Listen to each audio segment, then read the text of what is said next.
Mesdames, Messieurs les ambassadeurs, Mesdames, Messieurs les maires et les élus. Excellencies, respected mayors, ladies and gentlemen, welcome. I'm very pleased to invite you here for this second edition of the Conference on Water and Megacities. I am Nicolas Roland, Director Environment, Water and Climate Department of the Greater Paris Metropolis, and we are part of an institution that brings together 7 million inhabitants. The speakers for this morning's closing ceremony will be on my left, on my right, and on video link, Shalmina Nair Bedouel, who is the Assistant Director General of UNESCO for Natural Sciences, Paulina Marcellus Remilos, and her colleague who are the representatives of youth. We have also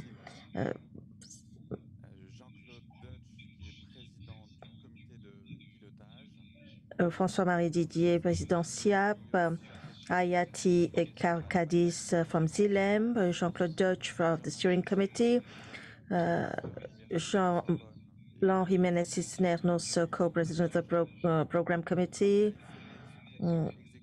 Jean-Marie Mouchel, professor at Sorbonne University, also co-president, Abdullah Hussein, World Water Forum, executive secretary, and Raphaël Carmona, Director of Water System. Thank you for joining us. And I would like to give the floor soon to all the different people around me. The Greater Paris Metropolis region is very pleased to have you here in Paris. We would have liked everyone to be here rather than via video link, but I am sure that our discussions will be excellent, and also that all the technicians will make sure that the hybrid links and the people speaking in presence will be heard perfectly.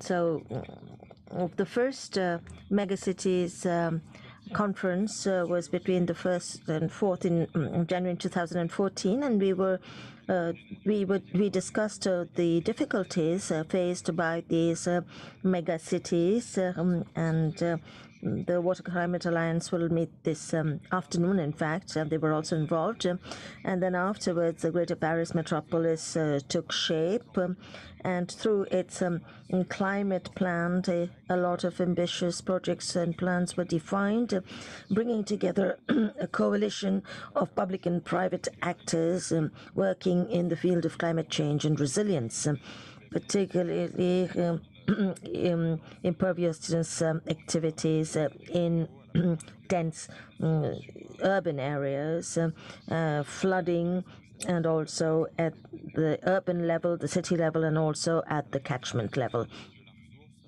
As to the improvement as well of water resources, the Olympics in Paris are a strong driving force. We have participants online, and we have ARCEAU-IdF, the SIAAP. We've been able to organize together this second edition of this conference. So before I give the floor, I would once again like to thank all the participants, all the speakers, the organization committee, the steering committee, the program committee, and everyone who has supported the organization of this meeting. Ms. Nair Bedouel, you have the floor. Thank you very much, Mr. Moderator, for this session. Dear partners, ladies and gentlemen, dear colleagues from across the world. It is my great pleasure and honor to welcome you on behalf of UNESCO to this closing ceremony of the second international conference called Water, Megacities and Global Change.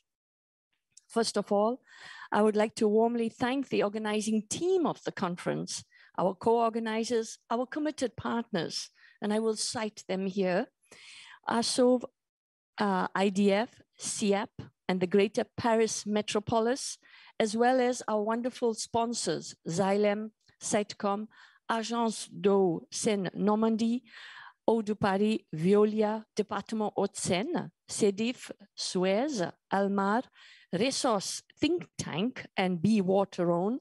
We are also very grateful to have the presence of the World Water Council with us, UN Habitat, UN agencies, Académie de l'Eau, Euro, and Isla Urbana at this important event. A warm welcome to our distinguished speakers who are here with me on the podium here today, the participants, the experts from across the world, without whose presence and contribution, this conference would not have been possible. When more than 1 year ago, we decided to postpone the second conference due to the difficult situation created by the COVID pandemic, our hope was that by this time we could welcome you in presentia to UNESCO headquarters here in Paris. None of us could have imagined the extent and the impact of this particular pandemic that has forced us to double our efforts to ensure the smooth running of this conference online.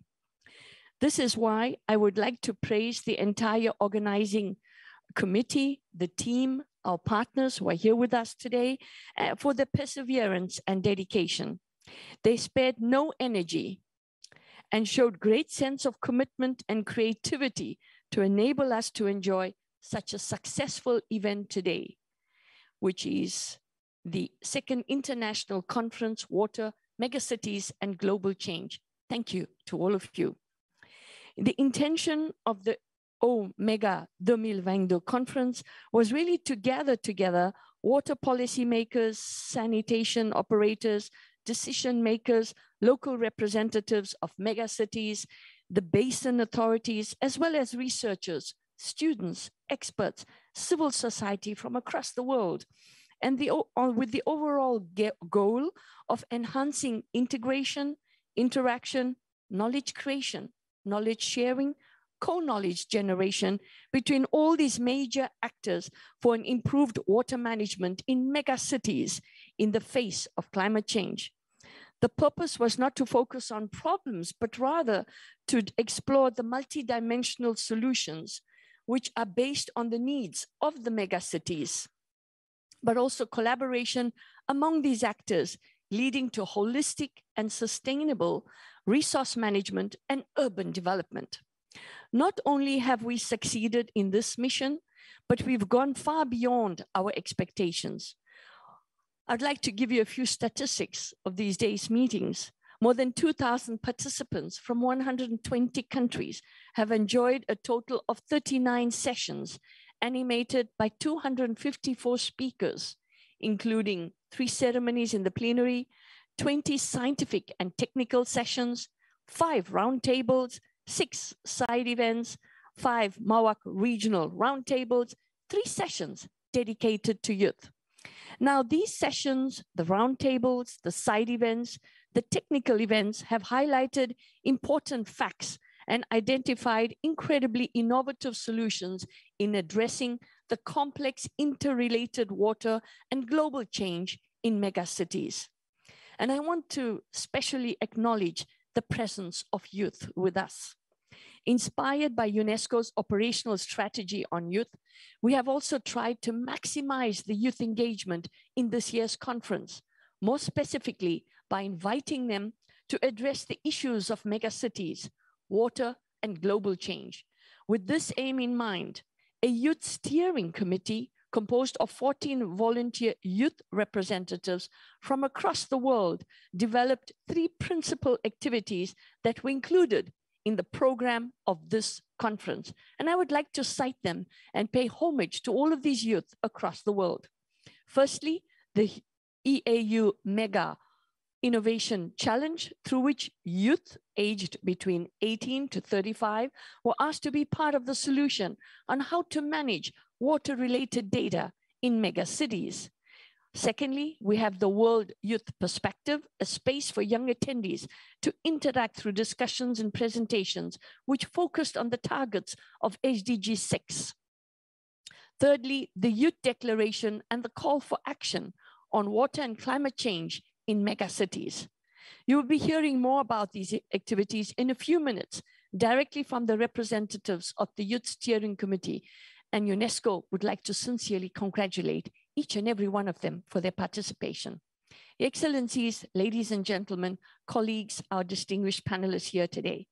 One of our main intentions with this conference is to strengthen the dialogue between science and policymakers at local level. Indeed, our hope is that this dialogue will continue to develop and provide us with updated scientific knowledge to inform decisions, therefore reinforcing the science policy interface at local level, national level, and also international level. For its part, please be rest assured that UNESCO will continue to provide its support in similar efforts, in particular through the framework of the Intergovernmental Hydrological Program and the World Water Assessment Program, as well as through the UNESCO family, which is comprised of 169 IHP committees across the world, 36 specialized Category 2 centers, as well as the 63 UNESCO chairs specializing in water. Together, this group from across the world constitutes and provides a unique family, the UNESCO water family of experts in a range of subjects, including disaster risk reduction, integrated water management, the science of hydrological systems, eco-hydrology, water security and management in urban settlements, with a view to supporting the 193 member states of UNESCO's and the mega cities in achieving the SDGs.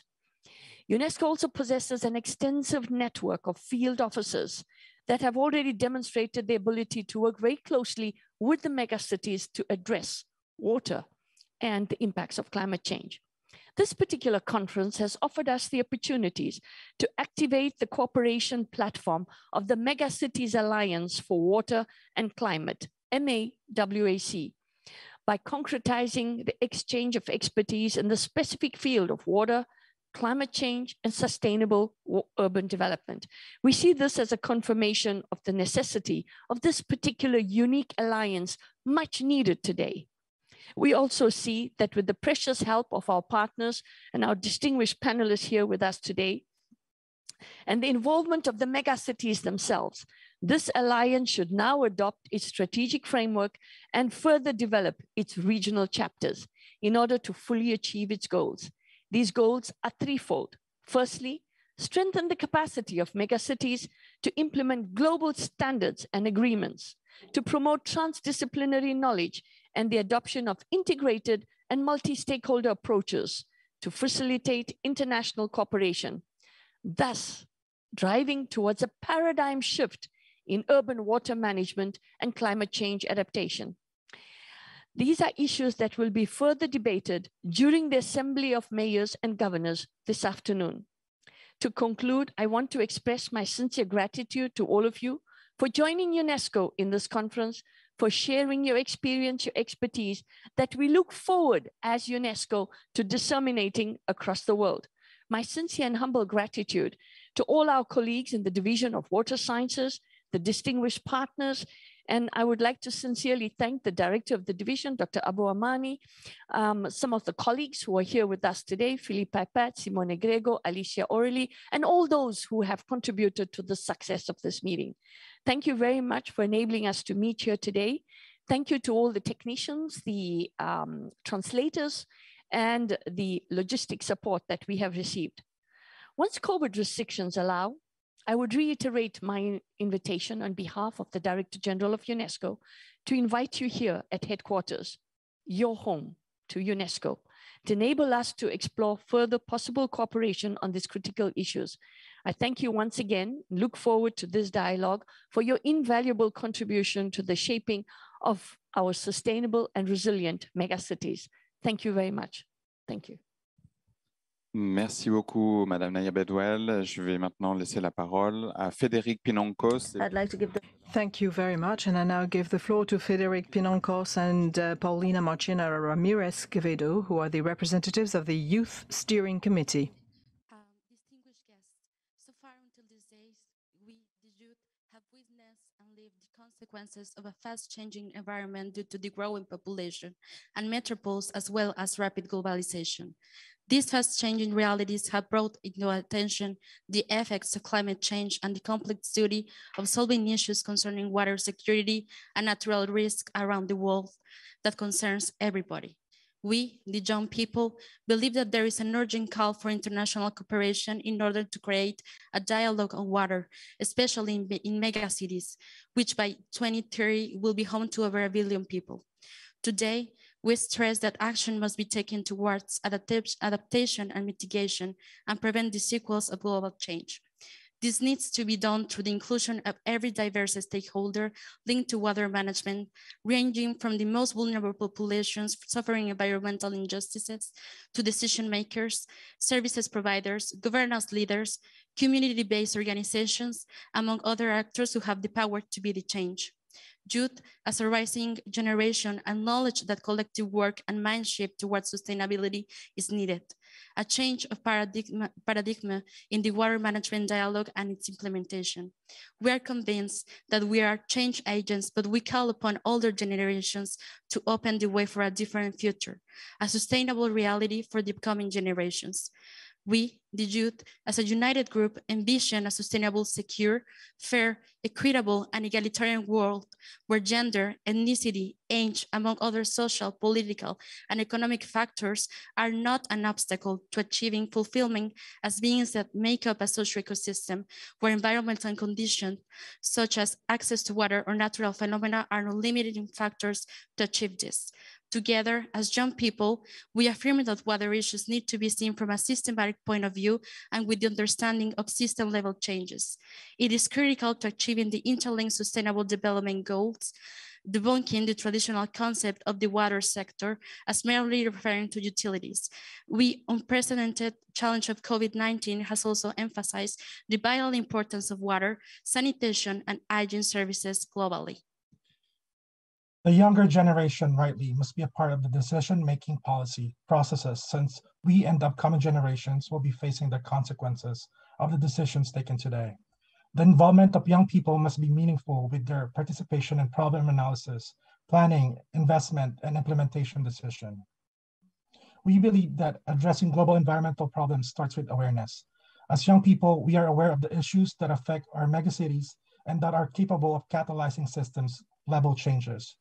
In order to change our reality and the future, the viewpoint of youth, as well as the other demographics such as women, elderly, people with disabilities, LGBTQ+ members, indigenous people, and any other minorities or vulnerable groups should be acknowledged, respected, and included when considering problems and solutions.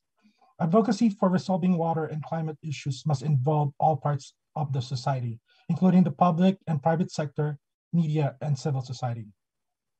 Governance systems and policy frameworks differ greatly between the cities, but these differences should not hinder meaningful youth engagement.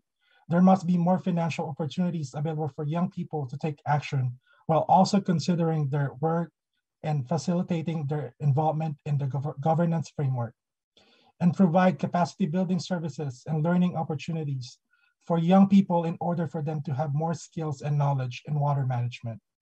As youth representatives, we have worked alongside youth organizations to address the challenges that are faced in megacities immersed in different contexts and that face a diversity of issues concerning water and climate. We have covered general and specific issues for youth to give an outline of how these upcoming realities can change. Some of the challenges that we talked about are the diverse water and climate issues in megacities. The continuous population growth and urbanization have resulted to scarcity of resources, more pollution, and some disastrous extreme events. We acknowledge the diverse global environmental issues and the challenges associated with finding the solutions that best fit for each country.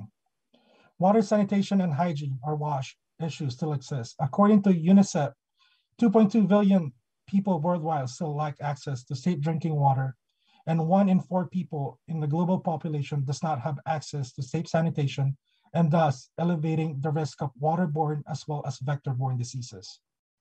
Many of the proposed and implemented solutions are short-term, with no regard to the local ecology, geography, or the social and political economy of the region. due to a lack of strong institutional structures, systematic and integrated thinking in policy and planning, and the disciplines actors included. Though there are many lessons learned from the issues of water insecurity, technology and knowledge transfer remains limited. Most of the solutions are hard and technology-centric with little or no regard for long-term operations, maintenance, management needs, and social cultural preferences. Water issues are connected to other social issues. In some countries, women are mostly responsible for all aspects of water collection, water storage, and water restoring for use. However, there are a low number of women in the water sector, especially in water science, technology, and policymaking. Global convening of water issue often has limited accessibility due to the linguistic barriers, attendance costs, and lack of information sharing and selective invitations. In the face of increased water crisis issues of political stability among nation states in a region leads to conflict regarding availability and control over resources.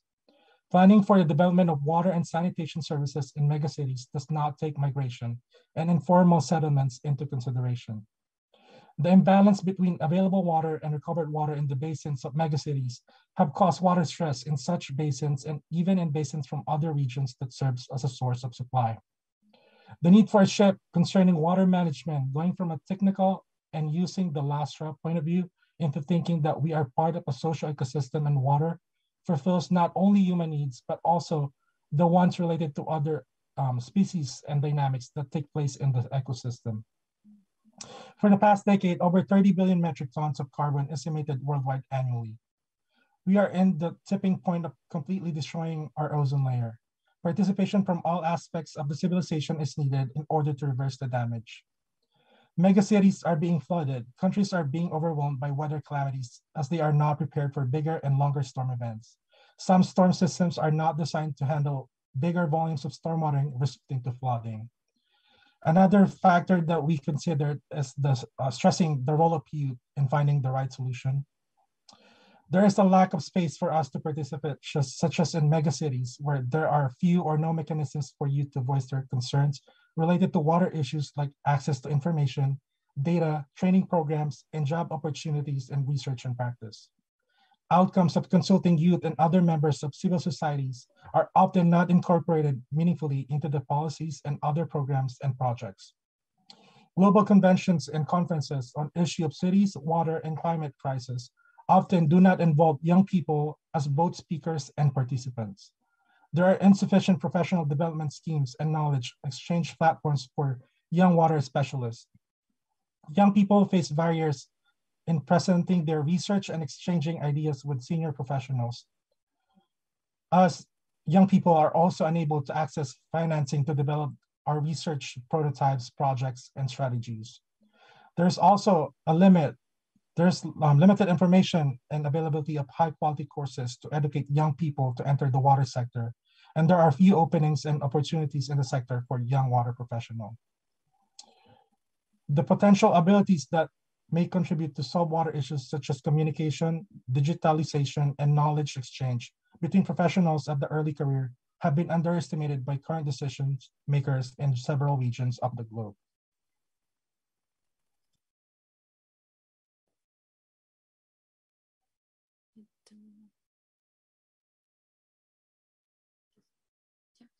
We therefore call on governments, stakeholders, and the world to attend management of water and climate issues in megacities, such as acknowledging the importance of water issues as the first step towards working on solutions. National governments and local authorities must recognize and ensure, especially in megacities, the right to access safe and reliable water and sanitation and hygiene for all. Local authorities need to prioritize ensuring sanitation and the deployment of sewage treatment technologies. Support should be provided to initiatives that develop innovative, non-grid and decentralized sanitation solutions. A holistic approach should be undertaken to address issues related to water and megacities. We need to understand the interlinkages between water, culture, climate change, and livelihoods, and promote research and knowledge about these subjects. The potential of international associations and networks should be leveraged to share knowledge knowledge and best practices between cities and countries all around the world. We need an integration of alternatives and solutions designed by an inclusive and consultative process of governance and polycentric governance, where cities interact with regions, basin-level federations, nation-states, local governments, and communities. Governments need to implement programs and policies promoting the inclusion of gender, youth, and other underrepresented groups in decision-making, research, management, and technical positions in the water sector. International conferences should have simultaneous interpretation available in several languages to increase their audience and provide subsidized attendance fees for researchers and professionals from vulnerable communities. The national governments should be cognizant of the issues at a regional level and work towards creating better systems and at transboundary levels. A long-term planning, which is more dynamic and adaptive in nature, is needed for the development of suitable water and sanitation utilities to reach the agenda of water and sanitation involved in SDG 6 and leaving no one behind.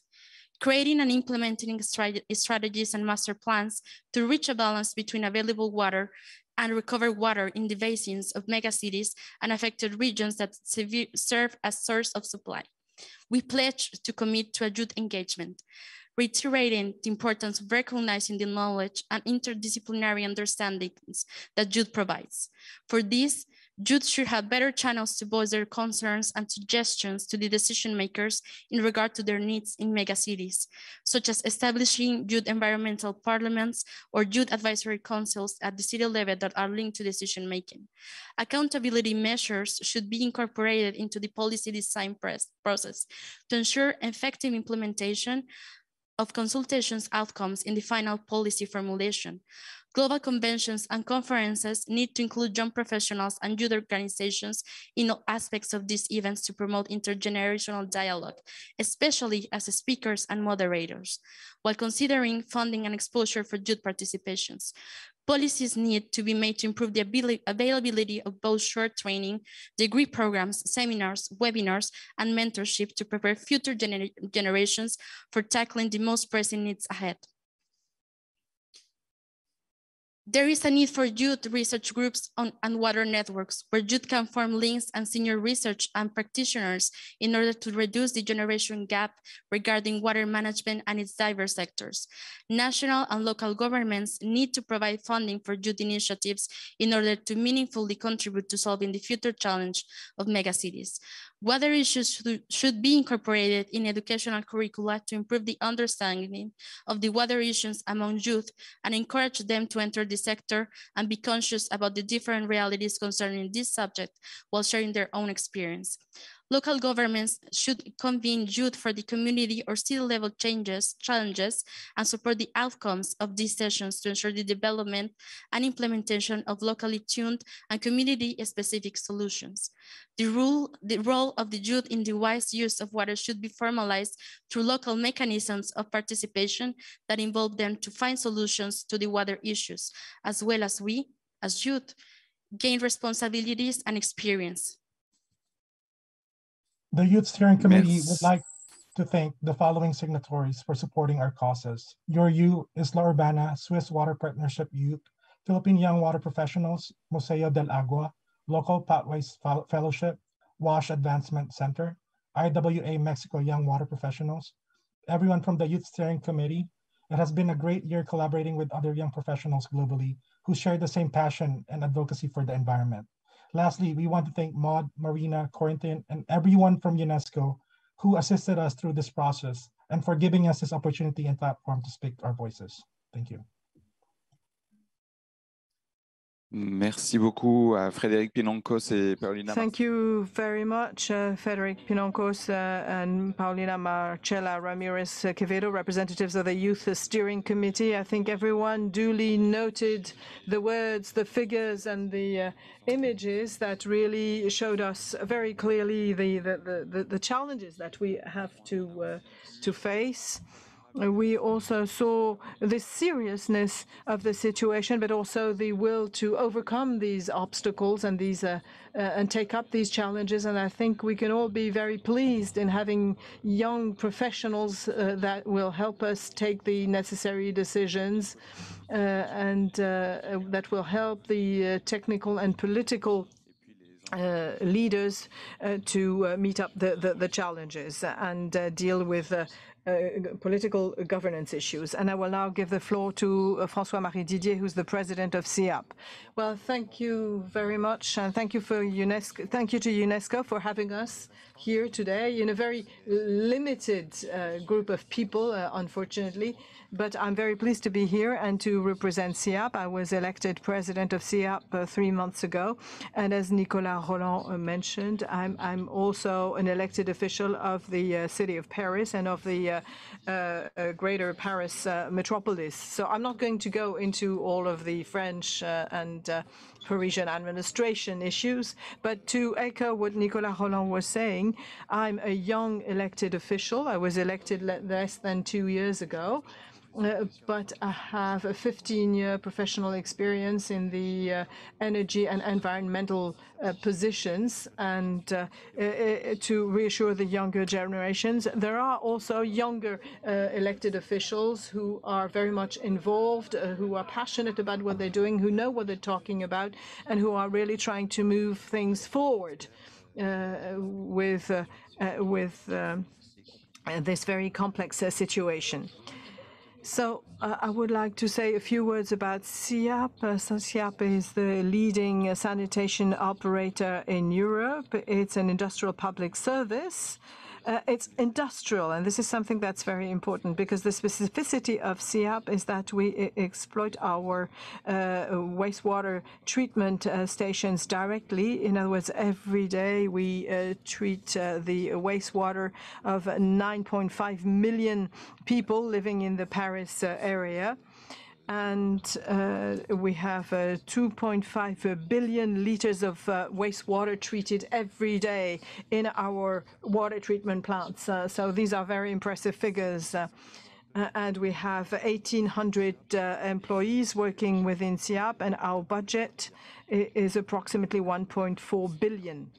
Euros. So it's a very large budget, of course, but since we have lots of plants for which we have to conduct maintenance work every year, we have approximately 500 million investment every year to keep our plants operational for the benefit of all of our users and of the Seine River, because of course all of the water that has been treated in our plant is then poured back into the Seine River. And I will say something about the Olympic Games later on. But why is SIAAP here and represented here?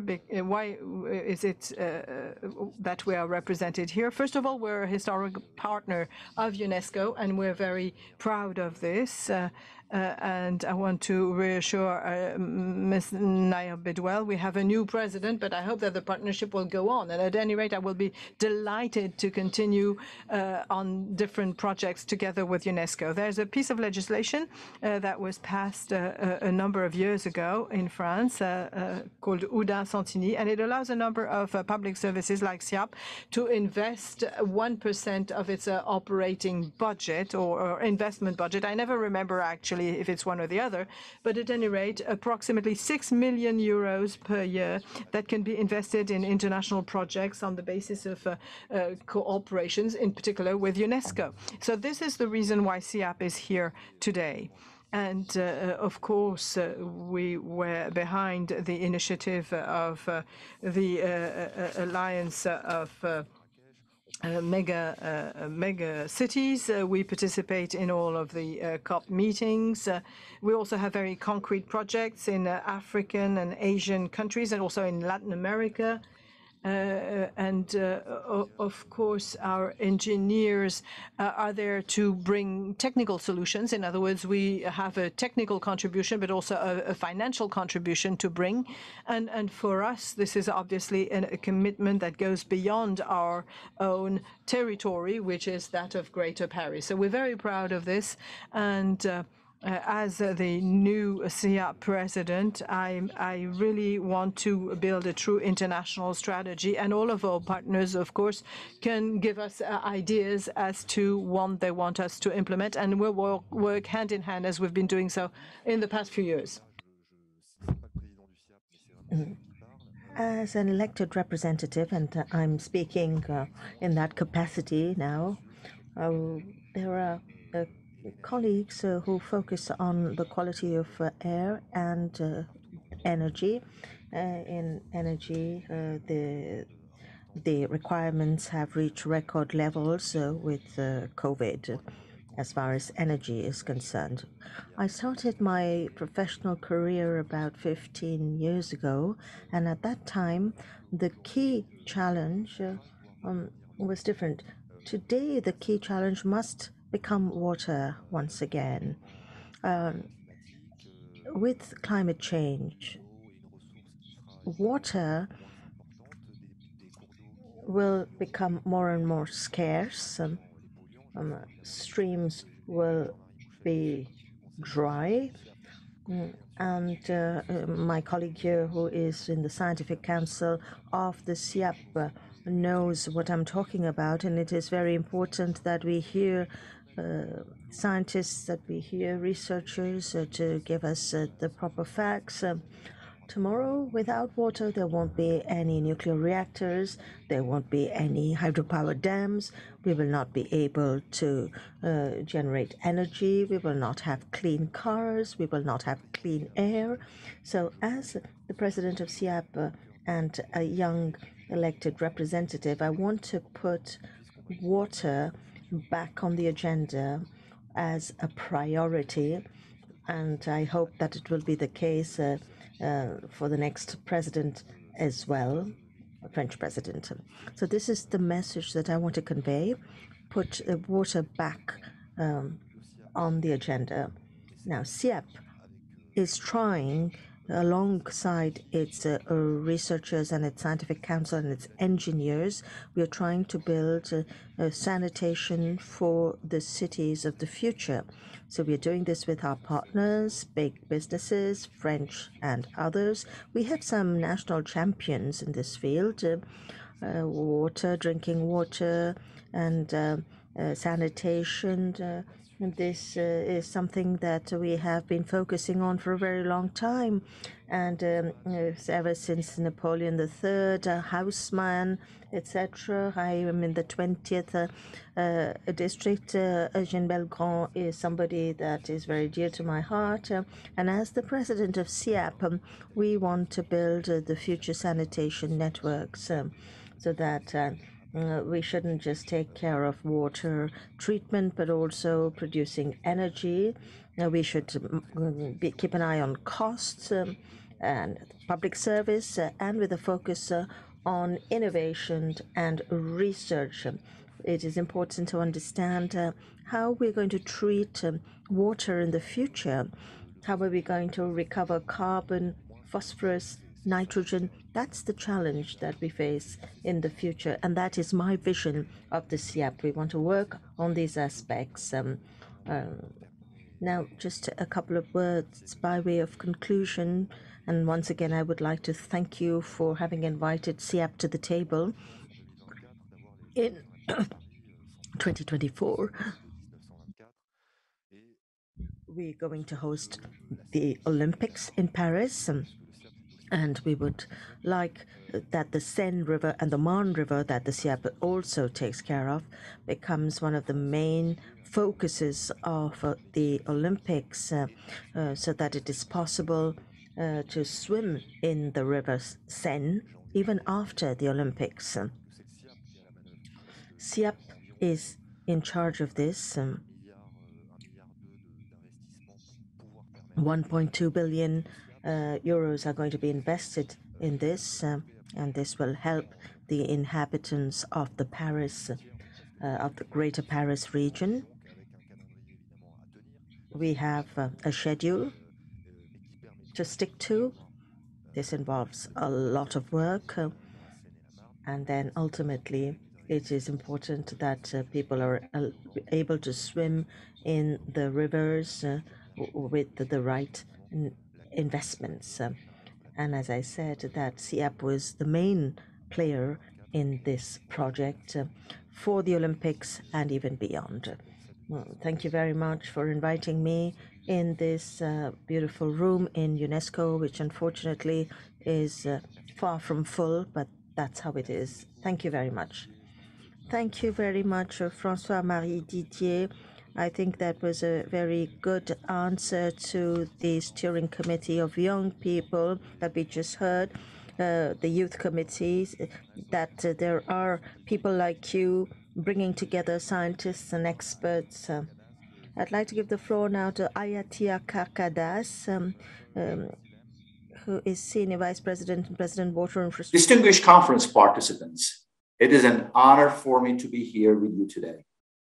I am thrilled to be able to share the closing remarks at such an important gathering of top scientists, policymakers, academics, operators, companies, and authorities. I am Hayati Arkadash, and I lead the water infrastructure business at Xylem. For those of you who may not be familiar with Xylem, please allow me to briefly introduce our company to you. We are a leading water technology company committed to creating innovative and smart technology solutions to meet the world's water needs. With more than 17,000 employees across the globe, we have a clear vision: creating a world in which water issues are no longer a constraint to health, prosperity, and sustainable development. As a child, I grew up in the northeast part of Turkey, and I should tell you that drinking water was not on the menu in our household. And I'm, as well others present here today, familiar with the effects and impacts that water scarcity can have on people. And it is an unfortunate reality today where over 1 billion people do not have access to clean water. It is therefore very encouraging to see the collaboration we've achieved at EauMega over the last few days. Yet, as we all have seen, our challenges are so immense that no one institution, government, public utility, or NGO can solve it alone. It is critical for governments and water users to network and partner with experts from all sectors to set their objectives, define their roadmap, and execute on them with immediate impact. Solving water requires partnering in bold new ways to bring new solutions. But these solutions cannot rely only on legacy models involving gray infrastructure with very high capital needs, is difficult to upgrade and repair, and has a very high carbon footprint. Instead, digital and green infrastructure are needed to build interoperable solutions and optimize our infrastructures to improve urban life for civilians and reduce the environmental footprint. The good news is that just as water challenges are escalating, advanced technologies are being developed to drive transformational outcomes for utilities and water users. At Xylem, we are devoting our technology, our time, and talent to advance the smarter use of water to achieve these transformational outcomes. And sustainability is at the core of our innovation approach. We are driving innovation across the water cycle, from efficient mechanical equipment and sensors to advanced controllers and real-time decision support systems. We are also developing innovative and flexible business models to bring our customers agile access to solutions for their highest return on their investment.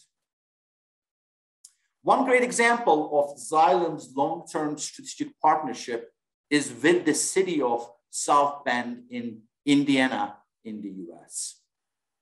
Their challenge was to stop sewage overflows and manage the entire system sustainably and in a way that better serves the needs of their community. We partnered with the local government and university to approach the problem creatively. The impact of collaboration reduced sewer overflows by 70% and reduced the original investment plan by $400 million, drastically reducing the estimated cost per citizens. To realize truly transformative results, you need to be able to find new ways to solve problems. And the best way to do this is to bring together a diverse group of talented, passionate people who will stop at nothing but to make bold innovation happen. We are at a pivotal moment in time in quest to solve water. Water challenges are accelerating. Water scarcity, water affordability, and the resilience of megacities in the face of climate change and other threats like COVID-19. It is time for our whole ecosystem to come together to take actions. There is a strong play for private institutions and companies like Xylem and others with smart, intelligent solutions. There is also a strong play for NGOs, governments, local municipalities, and academics. But most importantly, we need to enlist the youth to have a say on their future with water. At this conference, we run the EauMega Innovation Challenge, where we ask teams of students to be part of the solution and bring in their best ideas. I'm so proud of over 50 students who participated from all over the world, and I'm humbled by their ideas. They bring growth. The passion from everyone at this conference can be a catalyst to significantly advance water resource management and shape our future. We can create a world where everyone has the water they need, where no one has to grow up, as I did, as some of you did, in a community without access to clean water. We can and we should create a more sustainable world for generations to come. I thank you for your time and UNESCO for providing us this wonderful platform for collaboration. Our time is now. Thank you. Merci beaucoup, Hayati Arkadas, vice-président senior et président de la division Water. Thank you very much, Hayati Arkadas, Senior Vice President and President Water Infrastructure and Europe of Xylem. I would now like to give the floor to Jean-Claude Deutsch, who is the President of the Steering Committee. Thank you for giving me the floor. Thank you, everybody. Good morning. First of all, I would like to say, finally, the discussions for the organization of this conference have started paying off. That was 4 years ago that we started this discussion. So a lot of time has gone by between the initial decision to hold this conference and the organization of the conference itself. I would like to thank all those who, during this very difficult period marked by the pandemic, who have worked very hard to organize this conference, which has gone very smoothly, I must say.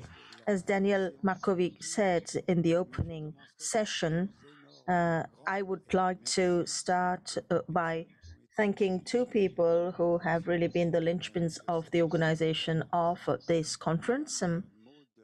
Madam Maud Berthelot of UNESCO. Hello, Maud.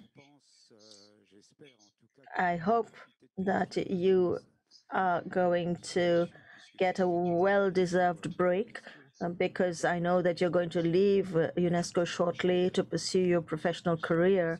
And I would just like to say to all of you that if you have the opportunity to recruit a brilliant young lady, you will find her details in the UNESCO Secretariat. And then I would like to say hello also to Irina Séverin and thank her. And Irina, I hope that despite the discipline with which you work, I'm sure you will agree, despite your very high levels of rigor, that the week has gone by very smoothly. And I would also like to thank everybody in the steering committee from ARCEAU, Daniel Markovitch, François Prévost, Rachelia Schneyer, Madenes, and Régis Despaux. Claire Bayer from the Paris Metropolitan Region, and Christian Millot from the SIAAP. I also want to thank Alexandro Markovitis. I'm sorry, after 4 years, I still have trouble pronouncing your name.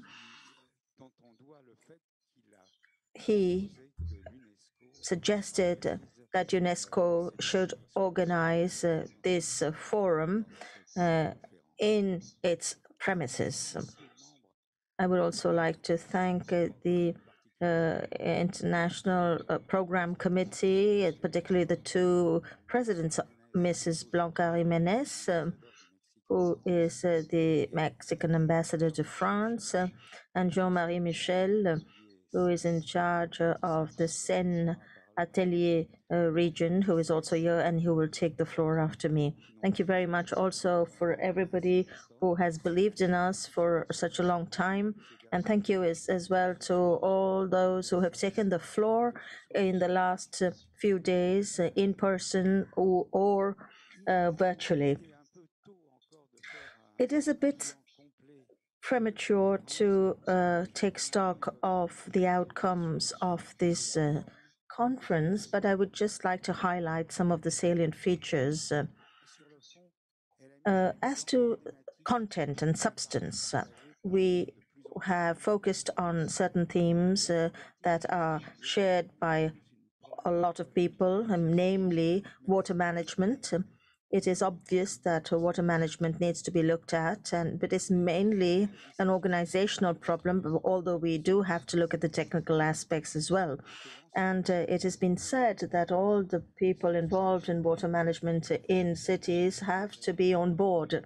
So not only do you have to consider the different private and public organizations, you have to involve them, but also citizens. Citizens need to participate in decision making as well, because they're the ones who are going to have to live with the solutions that have been decided, and also because they have local knowledge and their input is very, very useful.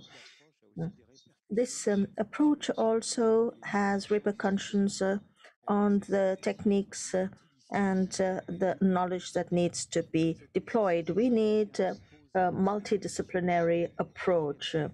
And because of the diversity of the problems that are involved in water management, such as climate change, obviously. Climate change adaptation also requires proper water management.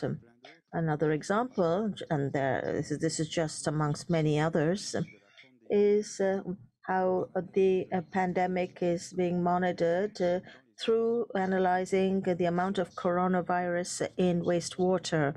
I think that we would all agree that a video conference is not very easy because it doesn't enable coffee breaks and discussions outside of plenaries where a lot of ideas can also be exchanged on research and experimentation.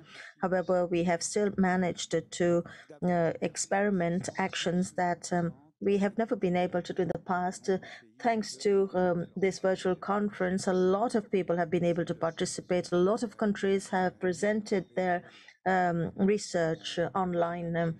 And Madam Naya Bedwell mentioned earlier a few figures, a few statistics that illustrate what I've just said. And this conference, video conference, has enabled us to invent new ways of disseminating and broadcasting information. The first session on the 11th of January, for instance, and the possibility of organizing simultaneous sessions in other countries parallel with our own. Now, before I express a dear wish, I would like to say that science moves forward thanks to the production of new concepts. Very recently, I had the opportunity to meet a researcher belonging to a laboratory of the French megalopolis, and he talked about the management of a city by the management of water by the city, where we could have everyone brought together, the urban developers, the water specialists, who are all very important, and also architects who are all important in water management. Now, the wish that I want to express, I'm talking about the implementation of the Megacity Alliance. Now, during the 2015 conference, I mentioned that this alliance could be created. It received then the support of UNESCO, as well as that of other institutions, as well as the support of other megacity mayors. The idea was to promote exchanges between megacities and also promote the establishment of structures that are similar to ARCEAU, namely bringing together researchers, operational people, decision makers, and civil society organizations. Now, since then, the concept has moved forward with the creation of a regional section of the alliance. Since I'm a bit old now, I would like, in a very selfish manner, and despite the very real difficulties behind the setting up of an international organization, I would really want this alliance to become a reality very, very soon. And I hope that this conference will help in this context. I think that this is already the case, because we have already built a kind of a network of researchers, a network of decision makers, and a decision of operational people. Now, this super network should be the necessary frame to the smooth operation of the alliance, and it could also meet a number of demands which were mentioned at the beginning of the conference, namely partnership. Partnership is very important to find solution. This is what Ms. Mizuturi from UNDR said. We also have to recognize everyone's what everyone has to say, from Ms. Federica Marcus, and we have to learn from other people's experience, from Ms. Julie Perkins from UN Habitat. Thank you very much. Thank you very much, Jean-Claude, for projecting us into the future and for mentioning that it is necessary that we make this alliance a concrete thing now. I will now give the floor to Blanca Jiménez Sistenos, and then Jean-Marie Boucher. Good afternoon, everyone. An apology on behalf of Ambassador Blanca Jiménez, who is attending an ambassador's meeting in Mexico. Please let me read you her message.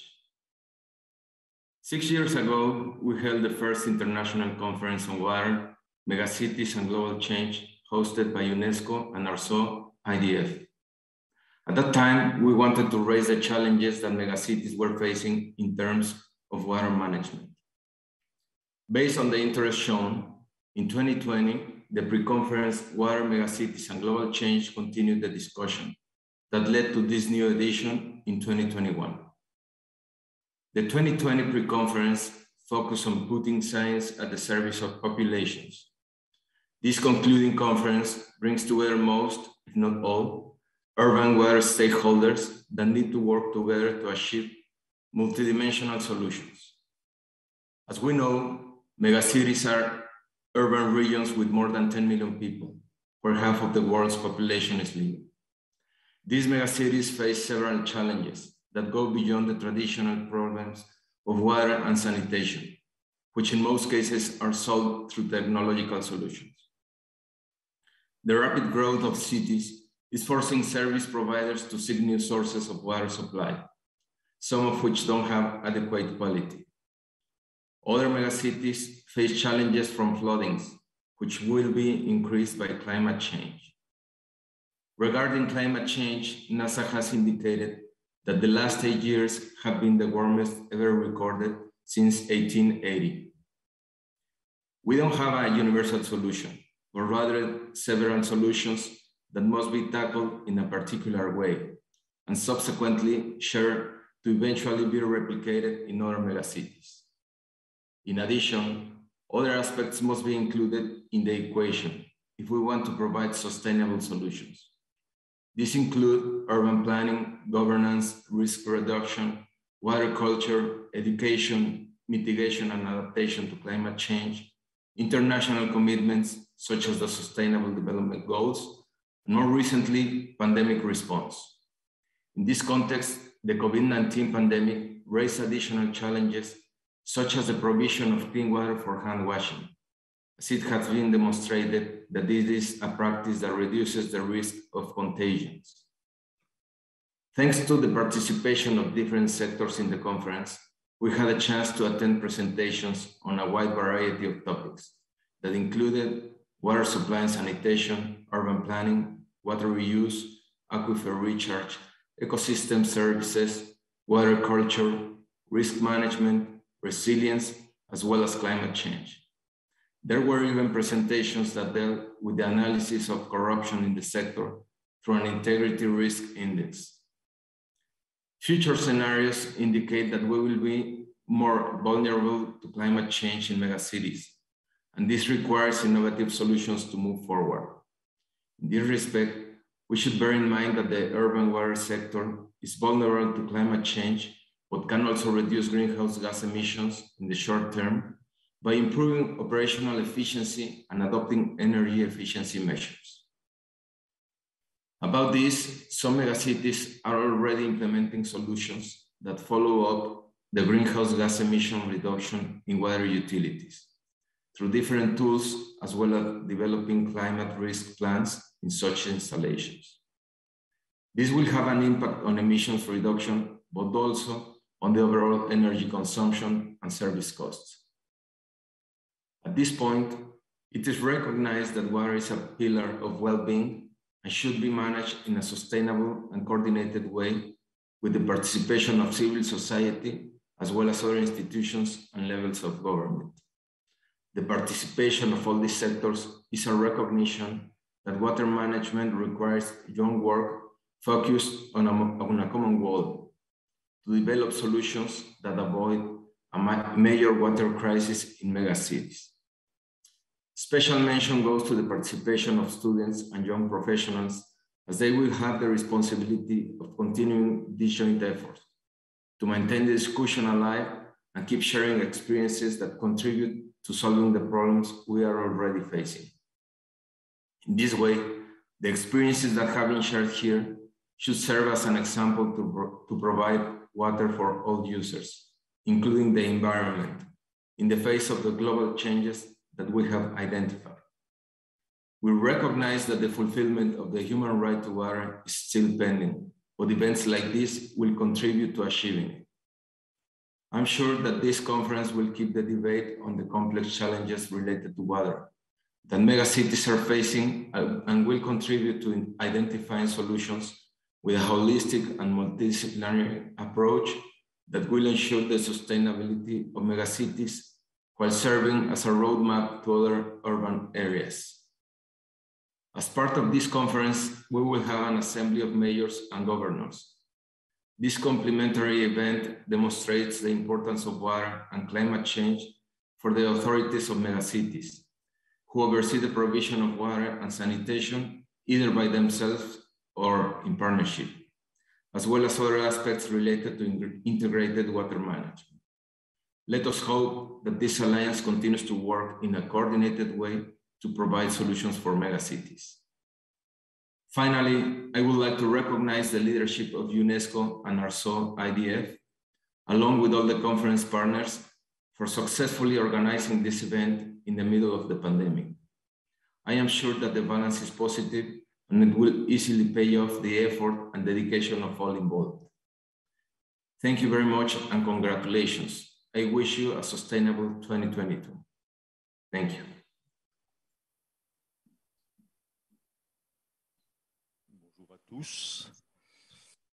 Bonjour à tous. Hello, everyone. Good morning. I'm very pleased to be here, and I would like to thank the organizing committee for having called upon me to co-chair the program committee. In this function, I had the opportunity to work with the organizing committee, of course, and I would like to stress the immense work that was done by this group, made up mainly of ARCEAU and the UNESCO team and a number of other people that Jean-Claude Deutsch already mentioned and thanked.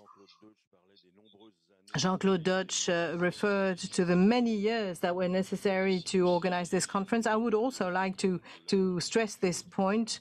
And of course, COVID had a major impact on this. Initially, this conference was to take place in December 2020. It could not take place. It was then replaced by a reduced conference in a video format. And we had then take up the challenge of organizing this conference, which finally took place now in January 2022, after a difficult year where there were lots of uncertainties about whether the conference could take place as a face-to-face meeting or whether it would have to be all online. And over a month ago, we were still looking at two possible options. Under these conditions, of course, the efforts of the committee were enormous. And I would really like to pay tribute to the members of the committee. Jean-Claude mentioned Irina and Maud. There's a whole team supporting them, and their work was remarkable. I would like to focus my intervention on a limited number of points. The first one is the emergency. The second point is complexity. And the third point is the express need to communicate in a very quick and efficient manner. Now, the challenges related to water for megacities are increasingly intense, and there's increasing tension. We're in a context where the urban population, in particular in megacities, is growing in a very, very fast manner. And this has been the case for the past decades already, but the phenomenon is continuing. And of course, we have climate change, which has become a major challenge. And we now can concretely measure the impact of climate change. The impact of climate change can already be felt in a number of megacities and cities with a decrease in the water resources or flooding or other extreme phenomena such as typhoons. We have an increased number of typhoons. We have the erosion of the coastline, where lots of megacities are actually located on coastlines. And of course, there is also the phenomena of major wildfires, which have had some impact on a number of cities worldwide. So we have these two effects, these two things, these two challenges on which we have to work really quickly because we have a very limited time scale to respond. And actually, we could all even say that we're a bit late already as it is. But there is also an enormous effort to try and decrease our CO2 emissions. to decrease our CO2 emissions in a drastic manner. So we're no longer talking about decreasing the margin. We are talking of a factor of 4. Possibly it should be more than this, by a factor of 10. But in this context, of course, we can say that different energy sources might be mobilized. But of course, there are also considerable efforts that have to be made in a more rational use and a more limited use of energy. So this is an additional challenge. So we have to work not only on better water management in megacities, we have to work on better resilience of these megacities to some climate change impact. All of this in a context where energy consumption has to be drastically reduced. And so this really makes for enormous challenges. And these challenges have to be taken up very soon. The climate projections and the intents of CO2 reduction which have been expressed have been expressed over a period of, say, 20 years, which is that or a maximum period of 2 generations, say. And therefore, there is the will of action of all these young people, young engineers, young citizens, young politicians as well, who are very much involved.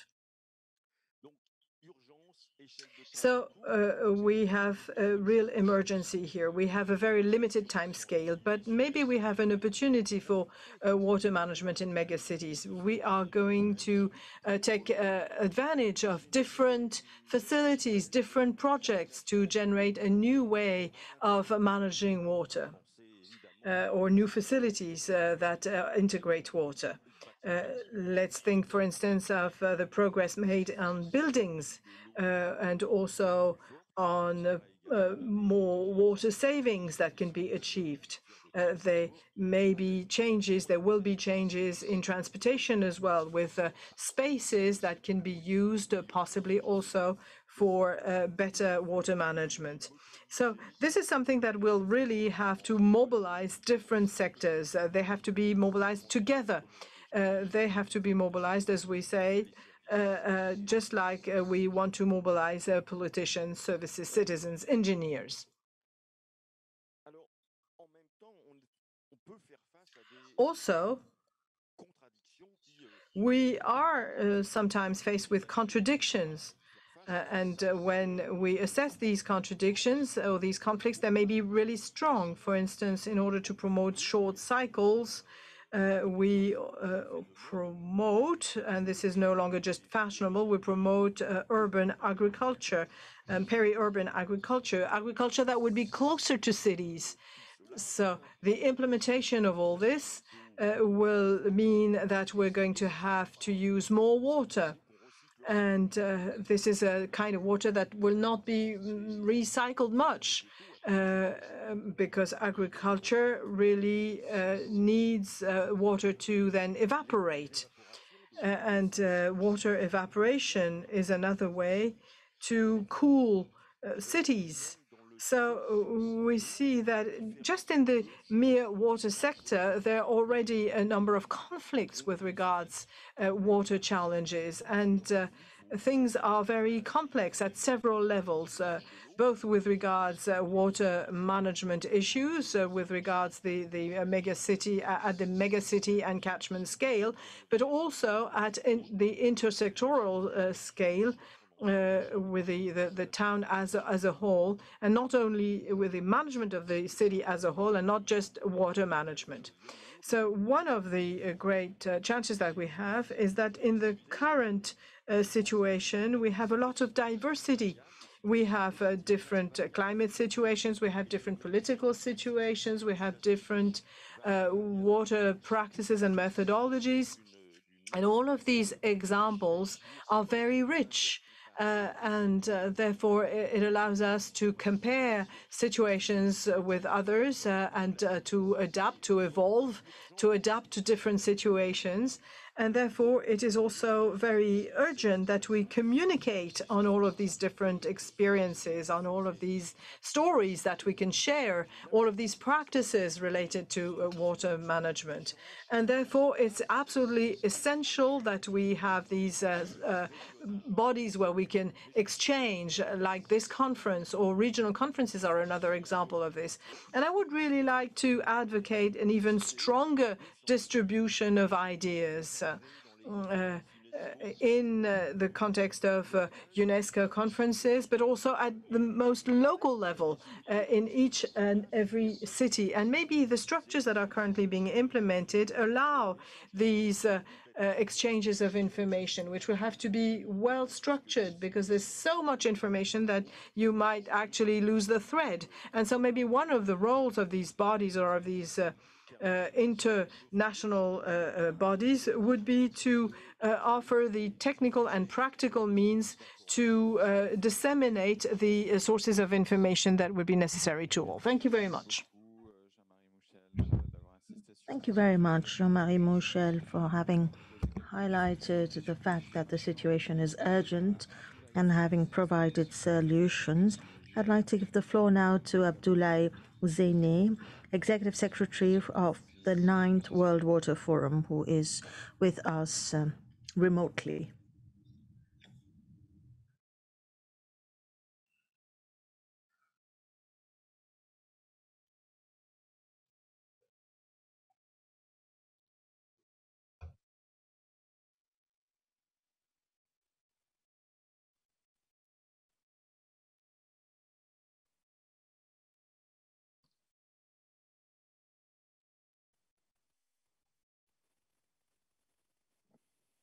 Je crois qu'on essaie de rétablir la liaison.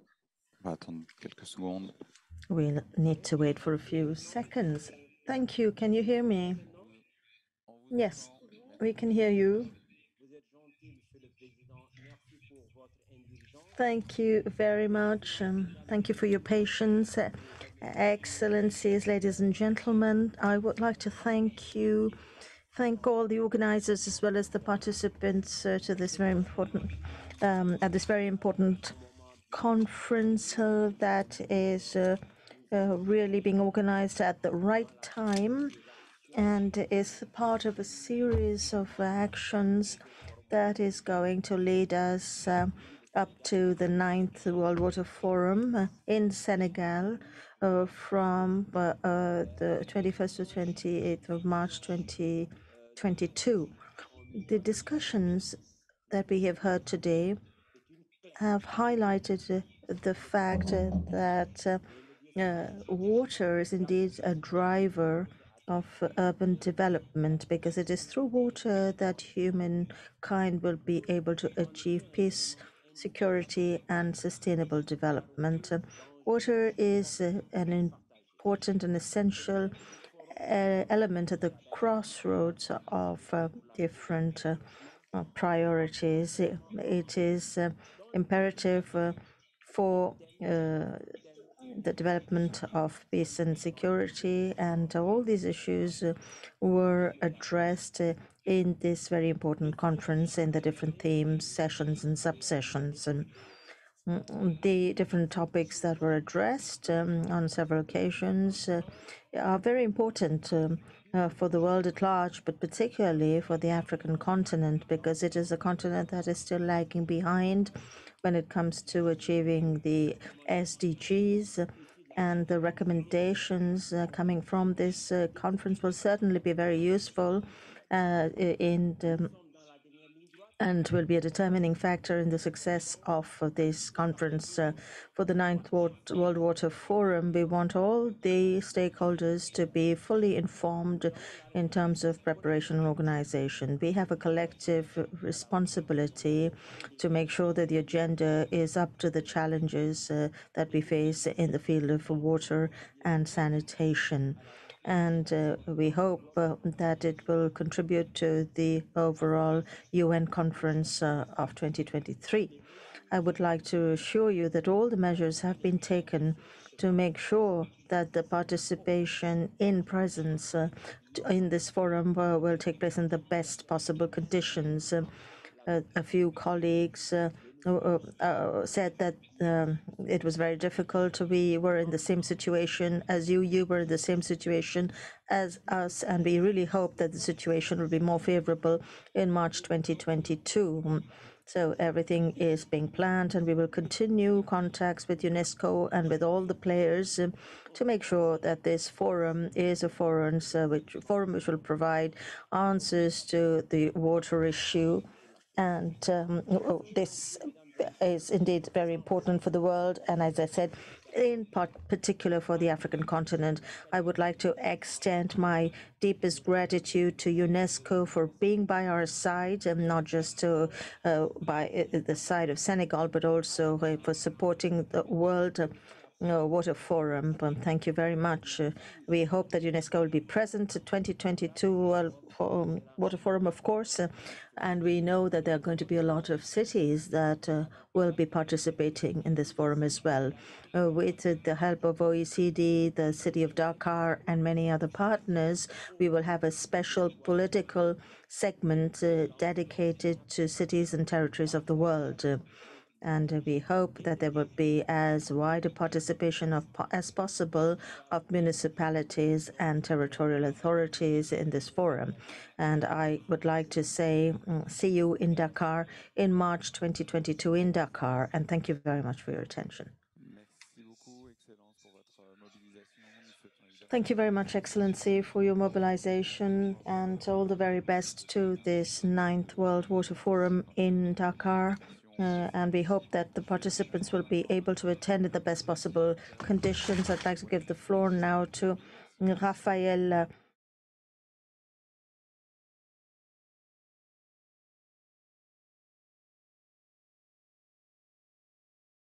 Good morning.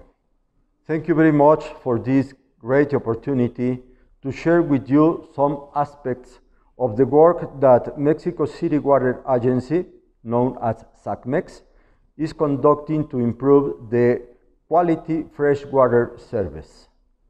The current climate change scenario introduces uncertainty regarding the future of water resources. Climate change is expected to significantly modify the global hydrological cycle. Studies have recently been carried out on the potential impact of climate change on groundwater, taking its relationship with surface water as a reference. Groundwater impacts like recharge, increasing demand, decreasing ground discharge, and direct impact on dependent ecosystems is addressed in these studies.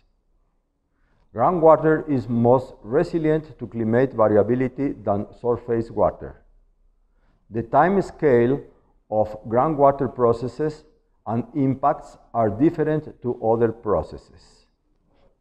In Mexico, groundwater supports irrigation of 2 million hectares, supplies about 70% of urban use, supplies most industries, and almost all of rural population.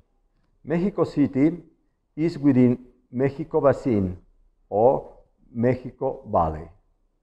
Mexico Valley has an area of 10,000 square kilometers. Originally was a closed basin. It was artificially opened in controlled floods. Precipitation is 600 to 1,000 millimeters per year. It has an average annual runoff of 747 cubic hectometers. Mexico City has an area of 1485 square kilometers, grew up in the middle of a lake and expanded progressively until the interlake disappeared. The urban development has created an ever-increasing demand of all services. Nowadays, it has 9.2 million inhabitants and 4.2 million floating population. Groundwater has provided the larger part, 70%, of the water supply with some adverse consequences. The most obvious consequence is land subsidence, which has been extensive due mainly to the high compressibility of clay over the aquifer.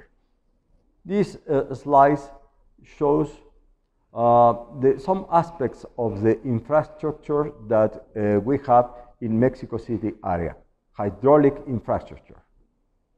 SACMEX, the Mexico City Water Agency, ensures a reliable supply of high-quality water. As a public agency, SACMEX takes on the water challenge of today and prepares to meet the region's water demands for generations to come, considering resilience and climate change. Current operating conditions are characterized by aquifer overexploitations, land subsidence, damage and failure in the hydraulic infrastructures, lag in the maintenance of network and hydraulic elements, with a loss of 40%, and water quality deterioration. This slide shows how groundwater supports the great part of the water fresh supplied for the population. Nowadays, the policy of SACMEX is to maintain the highest standards to get that the entire population has enough water every day, handling water security and resilience with these particular actions. Sustain water supply, improve water network operation, achieve great equity in the availability and consumption of the inhabitants, develop a new order and management of treated wastewater to increase reuse, diminish aquifer overexploitation, develop alternative water supply.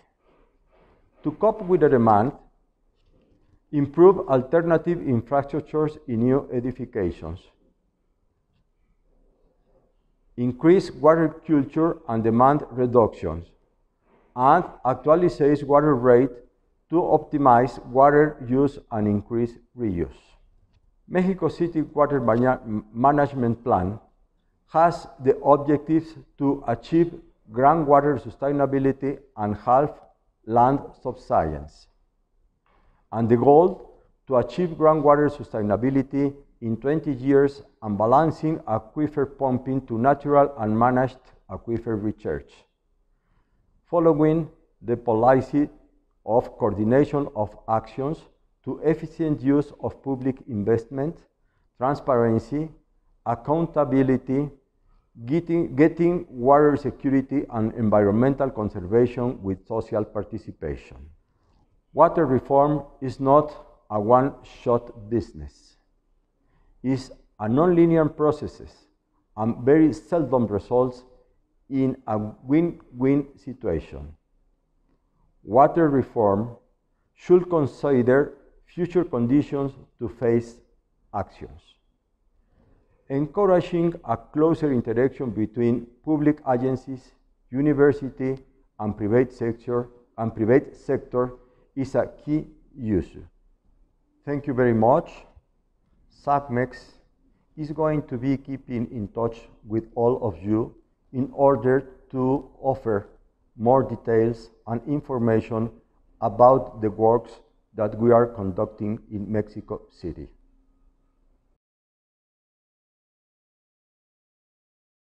Pour ce témoignage, nous arrivons à la fin de cette session. Thank you very much. We are now at the end of this session, so I'm going to just very briefly wrap up with what we have just heard this morning as well as in the last 4 days. So let me start with what Jean-Claude Deuche said. Finally, 4 years to prepare this event, and finally it took place. So this is an event that was marked by the pandemic, and without the tenacity of the steering committee, of the partners, and of the permanent team. It would not have been possible. So thank you very much to all. These 4 days show that we've had a lot of participants, as Mrs. Nahar-Bedouel mentioned in her introduction, and also to answer the representatives of the Youth Steering Committee. I would like to say that we have been able to note that there's increasing awareness and renewed awareness of the elected officials and all of the local players, public, private, international, like UNESCO, of course, which has been looking into this issue for many, many years. We can also see world and global mobilization with, of course, the World Forum in Dakar that is going to take place in a few weeks' time. As far as I'm concerned, I would say that the pandemic has allowed us to invent new forms of mobilization with fewer exchanges in the corridors and fewer physical face-to-face exchanges, but more participation, maybe more attendance on the part of people who were further away and who, despite this, managed to participate and exchange and get information. This was another message that was given by many of our speakers. I will come back to the mobilization of the younger generations who are pushing us, and also to better understand, to compare and exchange our knowledge. Researchers are trying to understand each one in his own area, but also through interactions with different researchers from other sectors as well. So I think we can count on the mobilization of the younger generations to really help us move forward. From what Xylem said, I would also note the mobilization of private players, private actors, alongside the public players.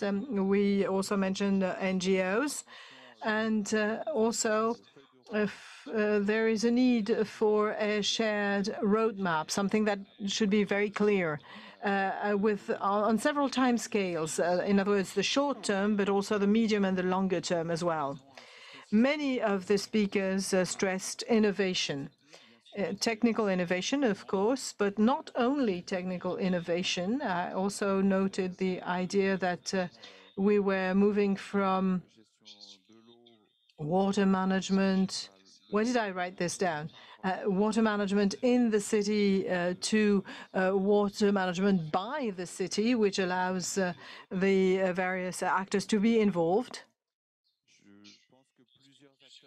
I think that several people also stressed the importance of public and private investment in the question of improving water management to deal with the problem of water treatment, of the scarce resources in the context of adapting to climate change. And to conclude, but it's not completely a conclusion because we're going to have the Alliance meeting this afternoon, but it is also very urgent that we set up permanent cooperation bodies between the various stakeholders, in particular between the political stakeholders, so that the knowledge of the various stakeholders, whether they're public, private, at all levels, be translated into concrete decisions. And Jean-Marie Mouchel stressed the complexity and sometimes the contradiction between some of the challenges. And this is something that was also mentioned by several personalities, the link between water issues and climate change issues, which has made it necessary for us to look at more leaner and sober consumption, which means that we have to have an awareness, not only collective, but also individual, or not only individual, but also collective. And so this is a major challenge. And the last point that I wanted to stress to conclude is the challenge that we have in communicating on the work that is being done, sharing academic work, sharing the solutions that are proposed by the various institutions. This is something that's very important. Now, at the end of this closing session, I would like again to thank the steering committee, the various institutions that organized this event, ARCEAU-IdF and UNESCO, the partner organizations like SIAAP and the Métropole du Grand Paris. And I would also like to thank all of the moderators and all of the organizers. Thank you very much to all, and we'll meet again.